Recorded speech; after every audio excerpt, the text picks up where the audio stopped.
Inspire అయ్యి మనము వాళ్ళలాగానే చేయాలి. అంటే ఎలాగంటే ఉదాహరణకి నేను ఒక యూట్యూబర్ వీడియో చూశాను. అందులో వచ్చేసి ఆమె పూజా మందిరము చాలా బాగుంది. వీళ్ళు కొత్త ఇల్లు కట్టుకుంటారంట. ఆ పూజా మందిరము ఎత్తు కొలతలు ఇవన్నీ చెప్పమని ఆమె ఎన్నిసార్లు కామెంట్ పెట్టిందో, కానీ ఆమె రెస్పాండ్ అవ్వలేదు. ఈమెకి చాలా బాధ అనిపించింది. ఒక్కరి పూజా మందిరమే చూసి కావాలనుకోవడము ఎంతవరకు కరెక్ట్? సో వాళ్ళు రెస్పాండ్ అవ్వట్లేదు, దానికి బాధపడాల్సిన అవసరం ఏముంది? అదే ఎంతో మంచి మంచి పూజా డెకరేషన్ మందిరాలు ఉన్నాయి.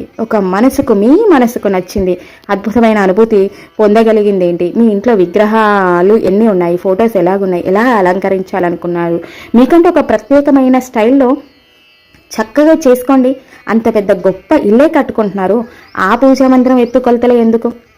మీ మనసుకు నచ్చింది ఏదో ఒకటి ఉంటుంది కదా, దాంతో తృప్తి పొందితే ఎంత హ్యాపీగా ఉంటుంది. అంటే ఇలాగా నేను అనేది ఏంటంటే